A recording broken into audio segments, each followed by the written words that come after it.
একদিন পেতনি জঙ্গলের মধ্যে নিজের আস্তানায় বসে অনেক কিছু রান্না করছিল।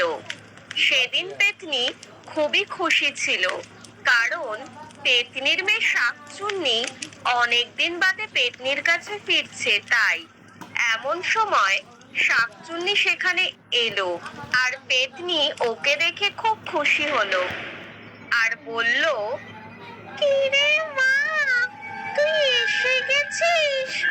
আয় আয় বস। কত রোগা হয়ে গেছিস তুই। উফ মা, এটা হলো আজকালকার ফ্যাশন, তুমি বুঝবে না। কি বললি? শ্মশান?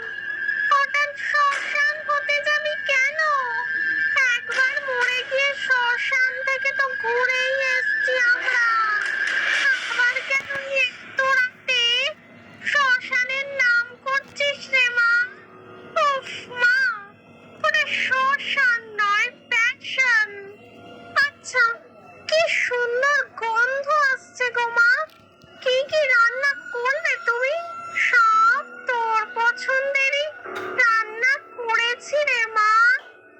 গুবরে পোকার চচ্চড়ি, কেঁচোর কোপ্তা, টিকটিকির ডিম ভাজা, পচা ইঁদুরের মাথার মুড়ো ঘন্ট, আরশোলার চাটনি। আর 10 দিন ধরে মানুষের খাওয়ার চাল পচিয়েছি।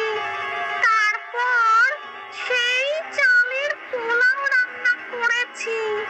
কি সুন্দর গন্ধ বেরিয়েছে রে, তুই খেলেই বুঝবি। আমার আর তর সইছে না মা, আমাকে তাড়াতাড়ি দাও খেতে।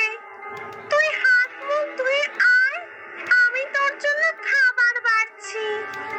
সেদিন রাতে পেতনি আর শাকচুন্নি মিলে অনেক খাওয়া দাওয়া করলো, আর শাকচুন্নি ওর মার সাথেই জঙ্গলেই থাকতো।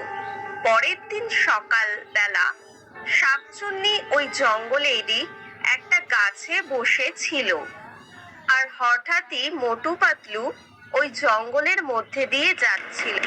আর শাকচুন্নির মোটুকে দেখে খুবই ভালো লেগে গেল। শাকচুন্নি বলে উঠলো, কি সুন্দর দেখতে মোটুকে। আমার মোটুকে খুব ভালো লেগেছে, আমি মোটুকেই বিয়ে করব। যাই, মাকে গিয়ে এক্ষুনি বলি। তখনই শাকচুন্নি গেল পেতনির কাছে, আর পেতনিকে গিয়ে সব বলতেই পেতনি বলে উঠলো, কিন্তু মোটু যে মানুষ, মানুষের সাথে ভূতের বিয়ে হয় না রে মা। তোকে ভালো ছেলে দেখে বিয়ে দেব। না না মা, আমি মোটুকেই বিয়ে করব।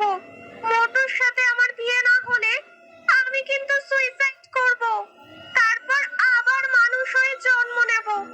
তখন তুমি আমাকে আর পাবে না।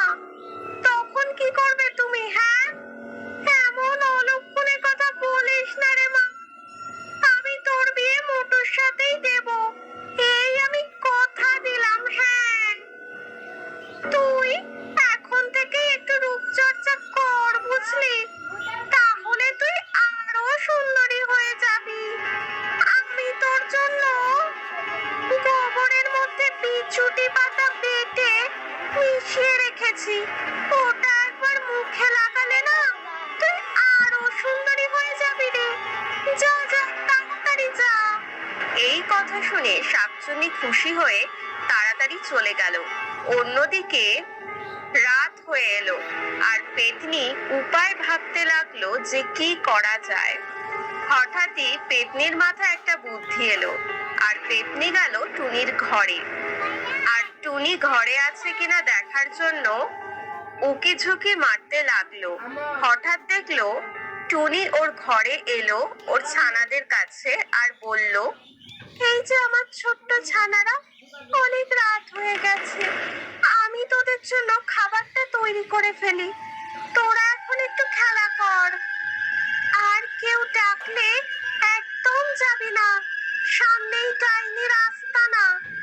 ডাইনি কিন্তু অনেক রূপ ধরতে পারে, আবার অনেক রকম গলা নকল করতেও পারে। তোরা সাথেই থাকবি, ঠিক আছে?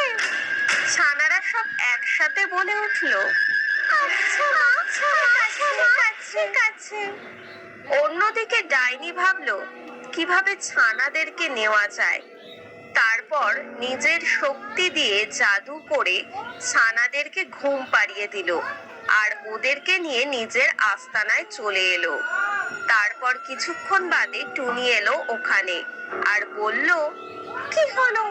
ছানারা সব গেল কোথায়? এ কি, আমার ছানারা তো এখানেই ছিল। ও আচ্ছা, বুঝেছি, ওই ডাইনি কোনো জাদু করে ওদেরকে নিয়ে গেছে। আজকে দেখাচ্ছি ডাইনির মজা।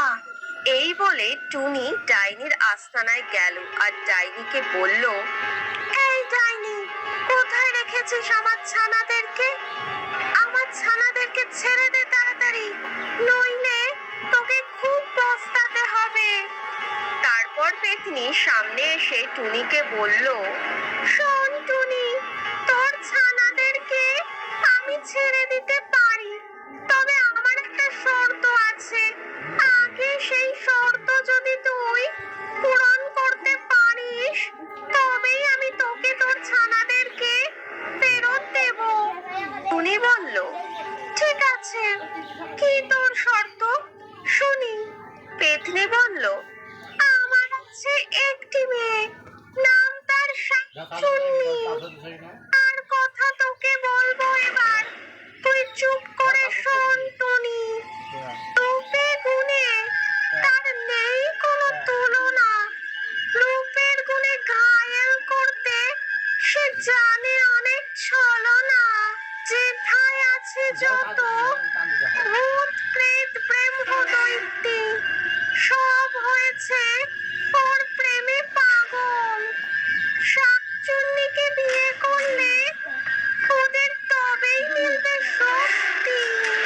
কিন্তু শাকচুন্নির মন বসেছে এক মানুষের ঘরে। মোটুর প্রেমে সে হয়েছে পাগল। নিয়ে আয় ওকে, যেখান থেকে পারিস ধরে। টুনি এসব শুনে খুব অবাক হলো আর বলল, কি বলছিস তুই পেতনি? ভূতের সাথে হবে মানুষের বিয়ে? এমন কথা শুনিনি কখনো। মানুষ বউ করে শাকচুন্নিকে যাবে নিয়ে? আমি জেনে শুনে কি করে ফেলবো মোটুকে বিপদে?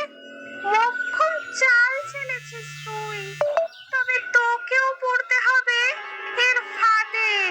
ওসব আমি জানি নে কো। মোটুকে নিয়ে আয় তাড়াতাড়ি, শাকচুন্নির সাথে মোটুর দেব বিয়ে। বড্ড আমার তাড়া, নইলে পাবে না কো তোর ছানারা সব ছাড়া। টুনি আর সেখানে দাঁড়ালো না, সে মোটু পাতলুর কাছে গেল আর গিয়ে সব বলল। তারপর মোটু পাতলু টুনির সাথে পেতনির আস্তানায় এলো আর মোটু বলল, কোথায় গেলি তুই পেতনি? বেরিয়ে আয় এক্ষুনি। রাজি আছি আমি এই বিয়ে করতে, তাই তোর মেয়েকে এসেছি দেখতে। তবে আমার আছে একটি শর্ত পূরণ করতে হবে, না করে কোনো তর্ক। তবে টুনির ছানাদেরকে ছেড়ে দে এক্ষুনি, তারপর বলবো তোকে আমার শর্ত, আর পূরণ করতে হবে তক্ষুনি। আচ্ছা ঠিক আছে, টুনির ছানারা এখন পাবে ছাড়া। শাকচুন্নির বিয়ে দেব আমি, বড্ড আমার তাড়া। এই বলে ডাইনি টুনির ছানাদেরকে ছেড়ে দিল। অন্যদিকে মধু বলল, শাকচুন্নিকে এবার যেতে হবে আমার বাড়িতে একবার। এটাই ছিল আমার শর্ত, তাড়াতাড়ি পূরণ কর এবার। এই তোর শর্ত ছিল? ঠিক আছে, তাড়াতাড়ি যা মা শাকচুন্নি। এই বলে শাকচুন্নি মোটু পাতলুর সাথে ওদের বাড়িতে এলো আর মোটু বলল, শোন শাকচুন্নি, তোর মতো এখানে আরেকটা আছে শাকচুন্নি। যদি তার হয় তোকে পছন্দ, তবেই তো এক্ষুনি। এই বলে মোটু শাকচুন্নিকে একটা আয়নার সামনে নিয়ে গেল। আর শাকচুন্নি যেই নিজেকে আয়নাতে দেখলো অমনি সে বলে উঠলো, ওরে বাবা গো, এটা আবার কোন শাকচুন্নি আছে মোটুর ঘরে? কি বিচ্ছিরি দেখতে ওকে, আমার প্রাণটা ধড়ফড় করে। ওরে মোটু, তোকে বিয়ে করার আমার ইচ্ছে ছিল যত, ঘুচেছে সব স্বাদ এবার জন্মের মতো। তাড়াতাড়ি পালাই আমি এবার এখান থেকে, নইলে শাকচুন্নি আসবে বেরিয়ে আয়নার মধ্যে থেকে। এই বলে শাকচুন্নি সেখান থেকে পালিয়ে গেল। আর কখনো শাকচুন্নি কোনো মানুষকে বিয়ে করার কথা স্বপ্নেও ভাবেনি।